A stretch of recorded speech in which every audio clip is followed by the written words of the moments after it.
تاریخ میں جب بھی کسی سلطنت کے عروج و زوال کی بات کی جاتی ہے تو اس کے حکمرانوں کا کردار سر فہرست لکھا جاتا ہے۔ مسلم حکمرانوں نے اس کائنات عالم میں کئی صدیاں حکومت کی اور سالوں اپنی جرت اور بہادری کے سبب تخت و تاج کے وارث بنے رہے اور دشمنان اسلام کے سر بھی اڑاتے رہے، مگر کئی حکمران ایسے بھی گزرے جن کی وجہ سے صدیوں سے قائم مسلم سلطنتوں کے نام و نشان مٹ گئے۔ آج کی ویڈیو میں ہم آپ کو ایسے ہی ایک حکمران کی داستان دکھائیں گے جو تاریخ کی ایک عظیم سلطنت کا وارث تھا، جسے آج بھی مغلیہ سلطنت کے نام سے یاد کیا جاتا ہے۔ مغل سلطنت کے اس شہزادے نے اپنے آباء و اجداد کی صدیوں سے قائم مسلم سلطنت میں فحاشی و عریانی کا ایسا بازار گرم کر رکھا تھا جس کے بارے میں تاریخ کے سیاہ الفاظ آج بھی گواہی دیتے ہیں۔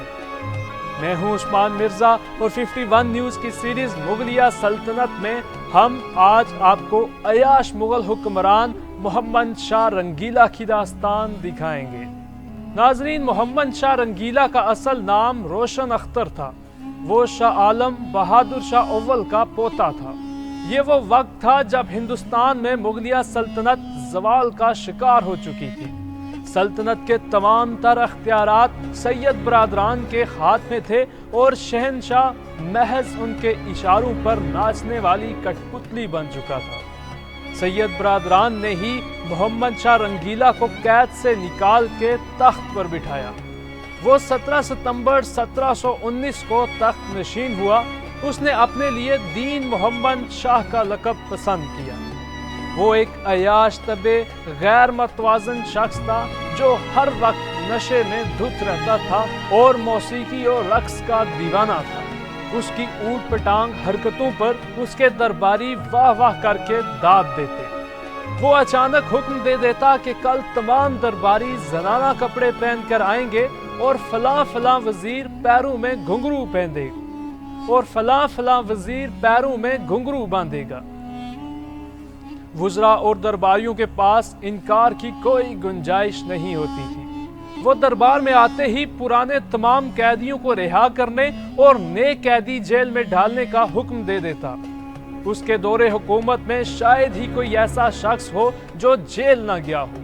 وہ روزانہ نئے وزراء بناتا اور اگلے ہی روز انہیں معزول کر دیتا۔ اس نے اپنے ایک گھوڑے کو وزیر مملکت کا خطاب دے رکھا تھا۔ وہ گھوڑا شاہی خلعت پہن کر وزراء کے ہمراہ دربار میں موجود رہتا تھا۔ سلطنت مغلیہ اس دور میں تیزی سے اپنے زوال کی جانب رواں تھی۔ جب تک سید برادران زندہ رہے، محمد شاہ رنگیلا نے کبھی آزادانہ برتاؤ کی کوشش نہیں کی۔ سید برادران نے اسے سخت چیکنگ میں رکھا ہوا تھا، جس کی وجہ سے وہ ان سے چھٹکارا پانے کے لیے پرعزم ہو گیا۔ اس لیے نظام الملک کی مدد سے اس نے 1722 میں ان سے چھٹکارا حاصل کر لیا۔ وہاں اس نے مراٹھوں کے ساتھ سازش کی اور دکن کے گورنر کو شکست دے دی۔